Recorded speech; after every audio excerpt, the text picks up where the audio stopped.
Welcome to the Intuitive Eating Mama podcast. I'm your host, Jennifer D'Amato. I am an intuitive eating counselor and I'm also a mom to 4.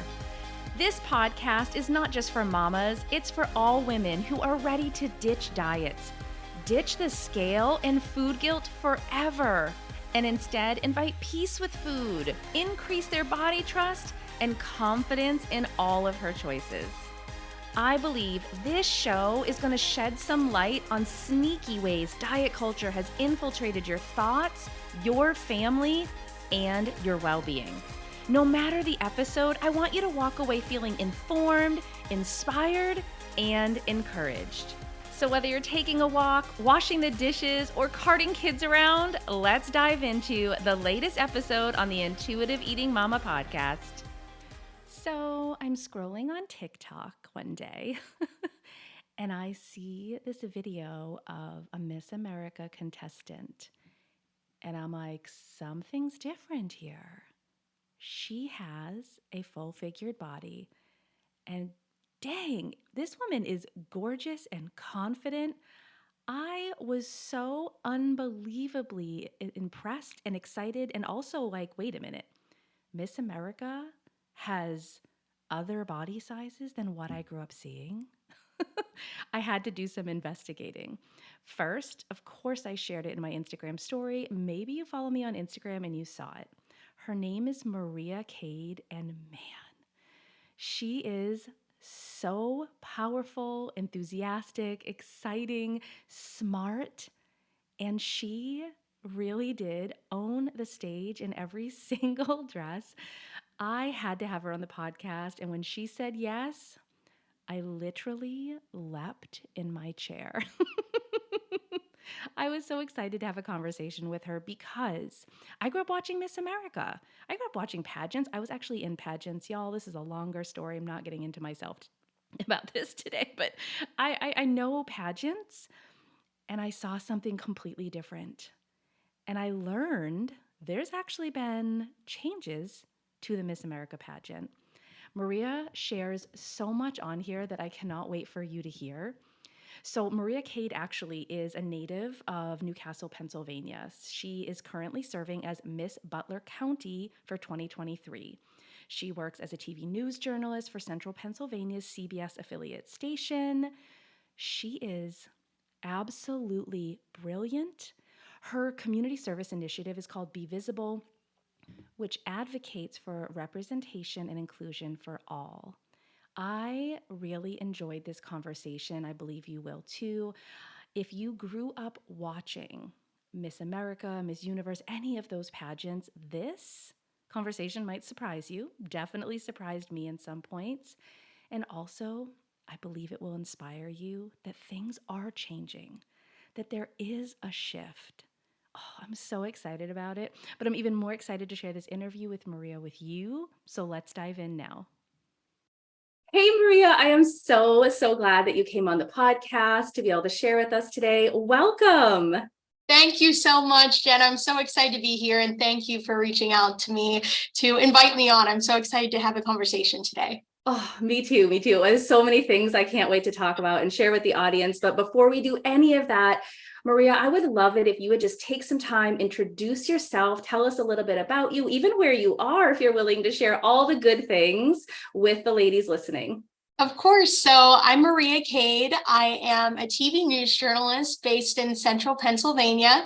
So I actually work as a TV news reporter for the CBS affiliate station, WTAJ News. We're based out of Altoona, but we covered 10 different counties from the north to the south of the Commonwealth. So I'm pretty much everywhere, all over the central part of the state. But in addition to working as a journalist, I'm also Miss Butler County 2023, and that's a local preliminary title within the Miss America organization. So by being Miss Butler County, I had the opportunity to compete at Miss Pennsylvania in June, and I was able to come away from that as a top 10 semifinalist and the preliminary talent award winner. Oh my gosh. I just have to say this. I already told Maria I was going to get emotional during our chat today, and I'm already feeling it because so many things are coming up. And part of it is because of how I found you, Maria. I was literally scrolling through TikTok, doing my thing. My daughter and I, my oldest, we share TikToks. It's one of our love languages, I've decided. And all of a sudden, this beautiful woman shows up on my feed, and I'm like, she is like in a pageant dress on a stage. What is happening? And she feels like, wait a minute, this is not what I'm used to seeing in pageants. And I'm never one to comment on bodies. I think all my listeners know that. But I noticed something. I'm like, this woman's curvier. She has a body that feels more relatable to mine. Who is this woman? And I literally reached out on Instagram and I was like, hi, Maria. You don't know me. But here's what I'd love to do is be able to meet you and chat with you. So Maria, I, of course, would love to share with ladies, how did you end up doing pageantry work? Like, this is so fascinating to me. Can you just take us on a little journey of even what led you into Miss Butler County, into this Miss America organization? It's so funny because I grew up watching the Miss America competition on TV with my mom. Every year we would look forward to watching it. And I always loved it and admired the women because of the talent portion of competition. I'm a singer and that's what I do for my talent. So I loved watching all of these incredible young women being on stage and being able to showcase something that they've practiced and put a lot of time and effort towards. And that's what really drew me into the competition at first. Growing up, I didn't really know how to get involved with it, but I always had this admiration for what they did in the back of my mind. And once I graduated from high school, I actually ended up traveling to North Carolina for college. I went to UNC Chapel Hill. And once I got there, it's a big pageant state in North Carolina. So a few of my friends who I had actually gotten to meet at UNC, they participated in the program down in North Carolina. So it reignited my interest in wanting to compete. And as a college student, we have a lot of student loans, most students, I know I do. So I was looking for a way to sort of cut down on that student loan debt and help pay for my higher education. And the great thing about the Miss America organization is that it's a scholarship provider, and it's actually one of the largest scholarship providers for young women in the entire country. Millions of dollars every year are going towards accomplished professional young women who have big dreams and big goals. And I knew that that was something that I wanted to be a part of. And I remembered thinking back about watching the competition when I was a little girl, and I didn't quite see anybody on the stage who had my body type or who looked like me. And I thought, well, I don't know if this is something that I can even get into just simply because of the way that I look. But I researched into the organization a little bit more. And by the time that I had actually even considered entering into a local competition, they had actually taken away the swimsuit portion of competition. So that's actually no longer a facet of the organization.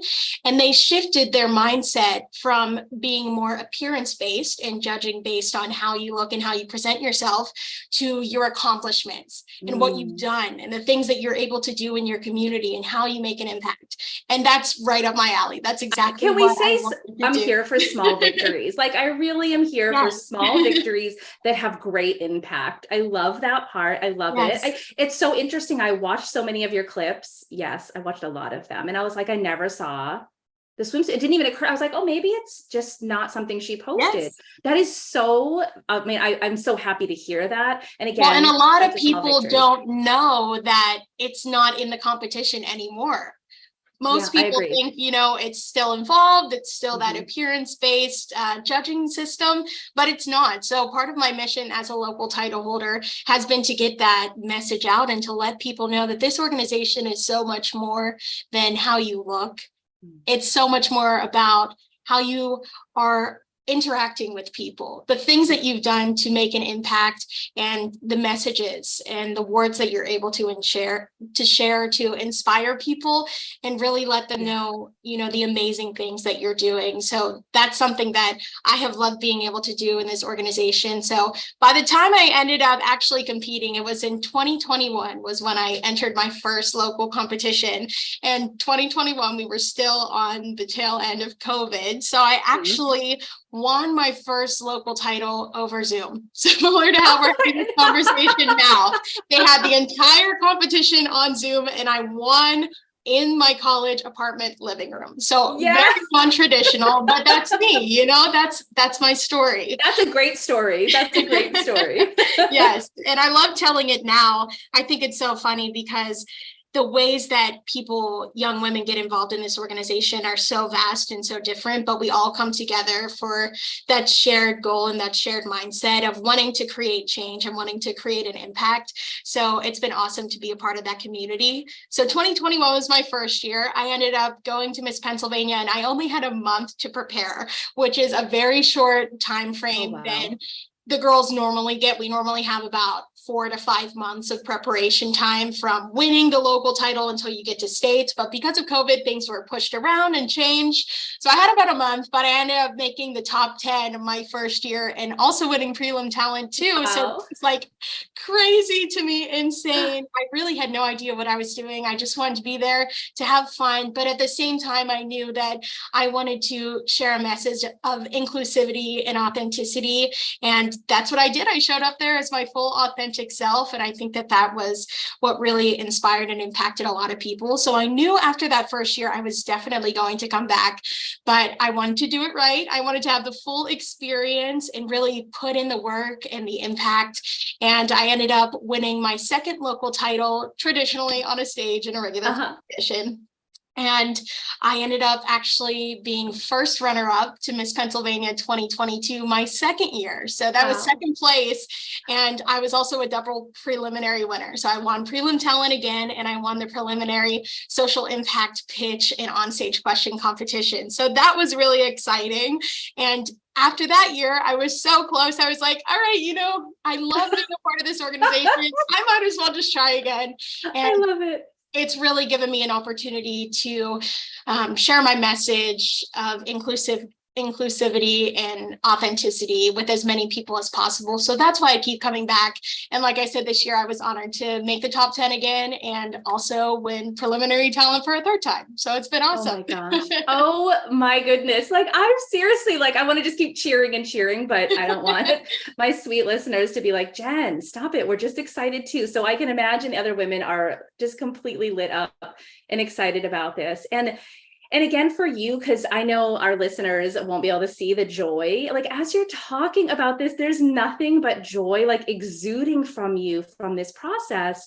And again, I'm wondering so much like the shifts and change that have happened with the organization that you're right. I think a lot of people are not aware. I was not, because I grew up watching it. I'd say most young girls grew up watching it. It was the thing you did once a year. And unfortunately, you know, we do get in this place of comparison. Without any other influence, you know, coming at us, we as women, I think more often than not, it's women getting into a place where we're like, well, I don't look like that. I could never do this because I don't look like that.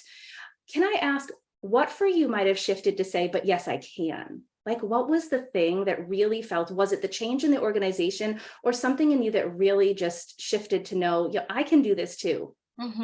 I've had a lot of people come to me since I began sharing my message, and they've all said to me, you know, you're inspiring us when you're on stage. And to me, I don't see it as that. To me, I just see it as I'm doing something that I love, but at the same time, I'm able to impact so many people at the same time. And I think that for me, it's really been an entire conglomerate of just wanting to showcase that you can do anything that you set your mind to if you put in the work and time in order to do that, and you will be successful. And I think that my success in this organization has demonstrated that.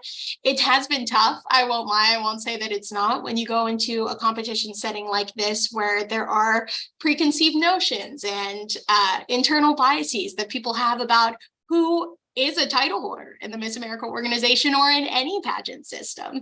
You know, people look at you differently. They approach you differently. But I think for me, it's been important to approach them the same way that I would anybody and let them into my circle and my warmth and my positivity, and let them know it doesn't matter what you look like. You can still be Miss America and have all the same success, even if you don't look like that traditional title holder. And I think that that's the message that I've been so fortunate to share with so many people, and they've been really receptive to it. I've had many people come up to me and say, this is a message that needs to be heard, what Absolutely. you're doing. And that's why I continue to come back, and that's why I continue to share it. Yeah. How was that for you, the experience when you were finally in person, of course, doing this with the other, even contestants, right? Other women who might be more in what we've seen for many years, traditional women that have entered the Miss America organization. How has it been received from the other delegates, the other women that have been part of this organization that are competing as well, for this scholarship? What's been that experience like with them?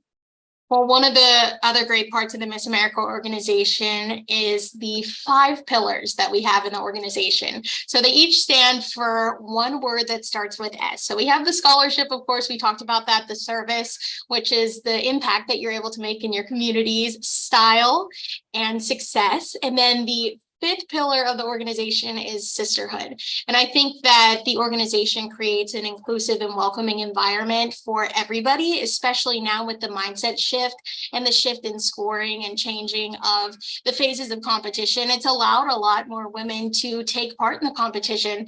Whereas a few years ago, I might not have been up on that stage. I might not, I know I wouldn't have been up on that stage. Mm-hmm. So I think there has been a mindset shift within the delegates who are involved in the organization to see that it doesn't matter how we look. We all have this same shared goal and shared mindset of wanting to make an impact and just really being the best women that we can be. And it's allowed a lot of young women to take part who wouldn't have done so before. Yeah, there was a question I asked my community of women who, they're healing their relationship with food, they're healing their relationship with their body, because it's been since they were young, right? It's been since they were young. They've been in that place of comparison. They've had it passed down from generation to generation, how they feel about their body. And one of the questions I asked them was, if you saw your body being represented more through media, right? And, back in the day, I'm going to age myself, there was no social media that existed at all, but there were definitely magazine covers. There was still TV and movies, right? Like all of that still existed, that still exists today, plus more. But I asked them, if you had seen your body represented more, would you have felt better about your own body? And the overwhelming response was yes, overwhelming. And these are women who, struggled for 20 plus years with how they felt about their body. So for me, as soon as I saw a body that was represented, that hasn't been the reflection of what I had seen growing up in Miss America, what I know you shared that too, right? We hadn't seen that, all of a sudden, there are young girls who can have a moment to go, wait a minute, I could do this too. And I can be okay and confident. Because can we talk about your confidence? There was a black dress. Was it black? Because it looked black on the skirt, the black dress, the sparkles. Yes. Oh my, I was like, okay, could we just have a moment for the dress and how confident you were walking on that stage in that dress, that there are young girls like you said, watching with your mom, that they're watching to be able to see someone that might have a body that feels they are represented. This is a huge impact. It really, and again, I love that you're I'm just doing me, y'all. I'm just I love this. I enjoy this. There's so many great things, but just for you to understand from one mama of girls, let me tell you, the impact you're having is actually so significant. I mean, I'm can we get this woman continuing to go on this? Are you maybe I should just ask, are you going to do this again? Is there a limit? Can you keep going? Well, the age cap is at 28. So you can go from 18 to 28. So I'm only 23. So I have quite a few years of eligibility left. At the same time, I'm definitely moving forward with my career and everything. So I think I'm just going to take the next few months to reassess and see where things take me. But I mean, I'll always have such a love and admiration for the organization because it's allowed me to make this impact, just like you're saying, especially with the representation in media. As somebody who does work in media, I serve as a form of representation every single day. I mean, similarly in TV news, you don't see a lot of people who look like me reporting and giving the news, but there's no reason why we can't do it. And that's why I continue to share this message, because for me, I know that same thing. I didn't see a lot of representation with diverse body types, but I'm also part Asian. My dad is Taiwanese. So I also didn't see a lot of that representation growing up. And that's where my community service initiative really stemmed from, not being able to see that representation at an early age in multiple facets of my life. And I think for me, it caused me to not be completely transparent and authentic with who I am and where I come from. And it wasn't until I went to college and I actually met a journalism professor. Her name's Dr. Lynn Owens. Shout out to Dr. O. She's actually part Taiwanese, just like I am. And she was a TV news reporter for years, extremely successful, award-winning. And now she's passing on her gift and her knowledge of journalism with the next generation of journalists. And for me, that was so impactful to have been able to see her and get to know her and her story. She's part Taiwanese, just like I am, and she was successful. So why can't I do it? And I think that there's so many people who don't see that representation, but there are people who are making those strides and really stepping into their power. They're just not being given that spotlight and that visibility. And as a journalist, every day I give a voice to the voiceless, and I lift up people who might not have had the microphone before, but I'm giving it to them and allowing them to share their stories. And I think it's so important to have somebody serve as that advocate to uplift other people who might not be able to do so. And as a journalist and also as a title holder, I'm able to do that. And through my community service initiative, Be Visible, that's the entire focus of it, is uplifting people from underrepresented backgrounds who might not have been able to have gotten that mic, but let's give it to them. Let's uplift them so that our younger generation can see that there are people who are just like them or come from similar backgrounds as them. They might share similar lived experiences that nobody else could have gone through, but they went through those struggles and they persevered, and now they're succeeding. So I hope that our youth will be able to see that and be inspired to go out and succeed too. Oh my gosh, my cheeks hurt from smiling. I love every single thing about this. You know, you've mentioned it a couple of times, and I love that you keep using the word visibility. And I am here for just all women to be seen. I really, really am. Can you talk about your platform, which is called Be Visible, and kind of just share with the listeners what exactly that is and what's happened for you throughout that platform?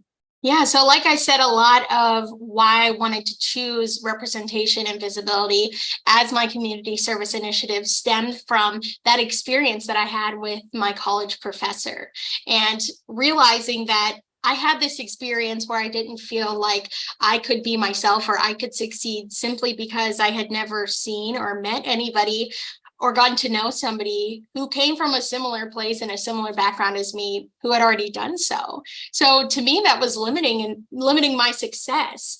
But I mean, I had a dream of being a journalist for years, but in the back of my mind, I thought, well, nobody's done it before.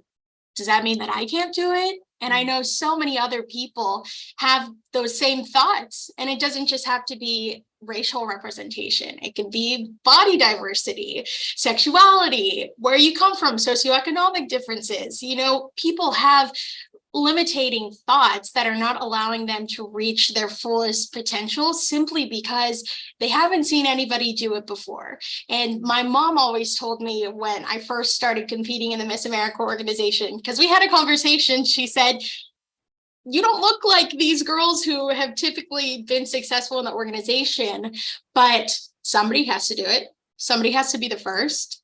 Yeah. And, you know, why can't it be you? So that really ignited my passion to want to do it, because I knew that somebody has to make this push and somebody has to be that voice for the voiceless and people who never thought they could. And same thing, just like she said, why can't it be me? So that's really what has fueled me and fueled my passion for Be Visible. And I am able to go into schools and take a school curriculum that I created. I call it the Be Visible School Tour. And I have 7 different elements. Each letter of visible stands for something different. And they're tools and skills that I hope our students can take with them and really absorb. And then when they go back home to their families or with their friends, they can say, well, Miss Butler County taught me that V stands for versatile. And I do have so many skills that I can take into my life that I didn't think of before, but they make me unique. And that's special and important, and it should be celebrated. Oh, I love this. As a former teacher, I would have been like, could you please come speak? Like, this is, again, these are messages we think that it's being taught, it's heard, it's not, and it needs to be louder and more visible, and just for those to feel seen and heard. And I find that true in the work that I do. We're not feeling that. We're not feeling seen and heard. And sometimes that little shift can have the biggest impact, you know. And I mean, we really go, if we look at this, I mean, I have a feeling there's going to be so many amazing things you do in your life. This is going to be one of many, but this one is going to have a trickle effect. It's going to spread to other places. It might be a full-on domino, like it's just going to continue to spread and spread. And that's, of course, my hope is that it does, because again, I had no idea the shifts and changes in the Miss America organization. So thank you first and foremost for educating me and the listeners that there's been a change, and one I really believe was well overdue, you know, to change. Absolutely agree. Something I talk about, not just with my clients, but of course with my own daughters, it's about who you are, your character, your heart, you know, like how you treat others, and really to hear that these are the things being highlighted, you know, that how you impact your community in a positive way. Those are the things that actually matter about you. Your body is really, it really is the most, it's like the least interesting, not I was gonna say the most least, but that doesn't make sense. So it really is just the least interesting thing about you.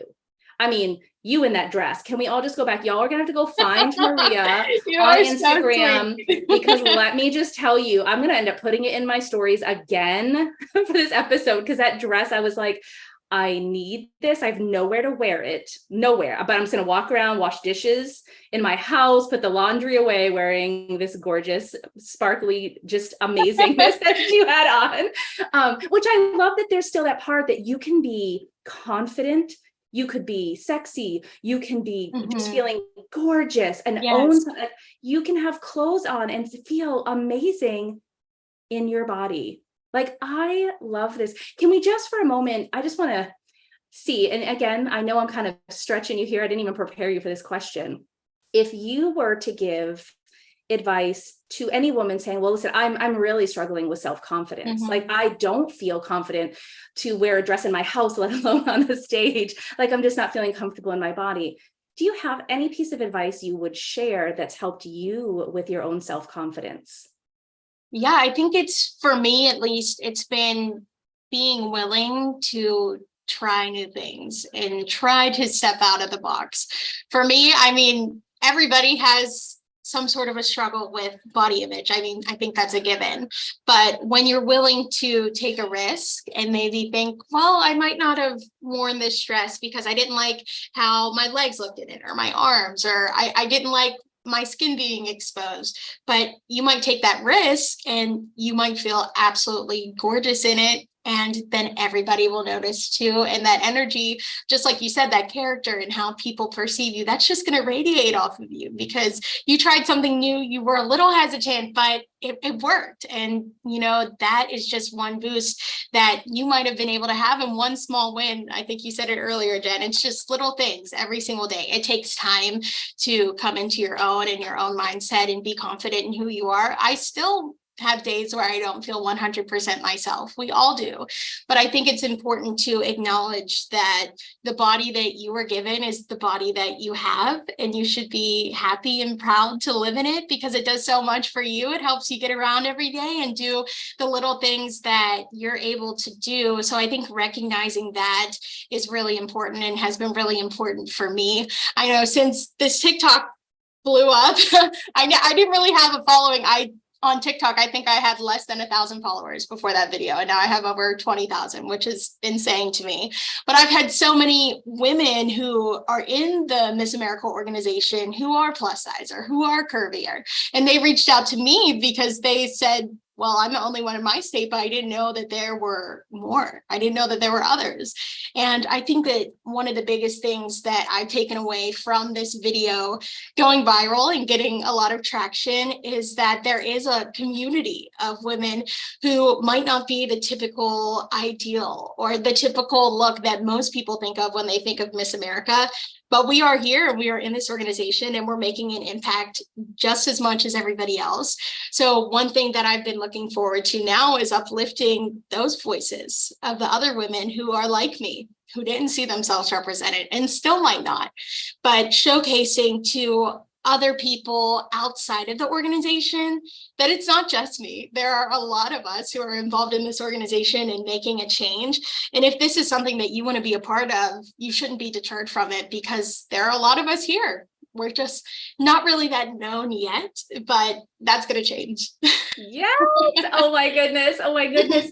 I said I would have tears in my eyes this entire episode, and it is so true. I am just in awe and I'm excited because I know the impact this is going to have, that it's already having one. But I think that reach, I think what's happening, how young girls are going to see this and see themselves. Oh man, I'm in my feels. I'm in my feels so much right now. I know y'all are going to want to follow Maria. She is Maria Cade TV, like Instagram, TikTok, Facebook. Like, you're going to want to connect. You're going to want to go find that dress because let me tell you, it is absolutely stunning. I'm going to put all of the links to be able to follow Maria in the show notes because I want you to be able to connect with her. Go check out her videos from the pageant stuff. Man, I am just like beautiful. And inside, outside, like everything, your message, your platform, I am fully supporting you.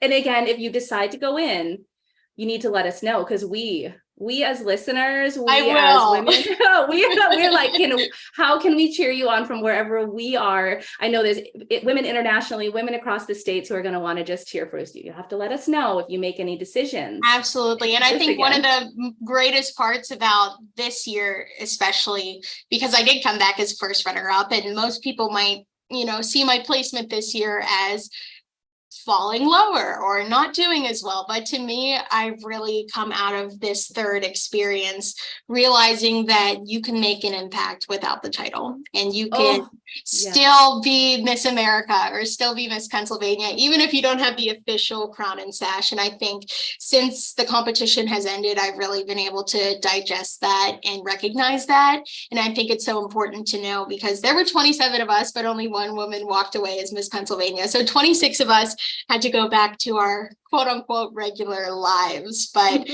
just because you don't have the official title doesn't mean that you still can't serve and make the ripple effects and impacts that they do. You just have to work a little bit harder to get that visibility. But if you're willing to put in that work, then the impact will happen. Well, it clearly is. And I hope that the listeners even can take that away, that you, as a listener, you can have an impact, whether it's in your own home, just in your small circle of friends, wherever that is, that you don't need a crown. But y'all, if you want to go buy yourself a tiara, just buy yourself a freaking tiara. Let me tell you. But you can have an impact on those around you. And I love that part of your message, Maria, that you really can. You actually don't need the title to do the work that you're doing. And man, I'm so glad you figured that out because we are really getting to benefit from all the beauty that you're bringing into this world. So thank you so much for sharing that. Thank you for coming on the podcast. I am so excited for all that's ahead for you. Thank you so much, Jen. This has been a blast. So thank you again. I hope you enjoyed that interview just as much, if not more, than I did. It was so great to meet Maria, hear about the changes going on with Miss America and pageants, and of course, the amazing work that she's doing. I am just unbelievably blessed to have met her and got to spend this time with her. I hope you connect with her online.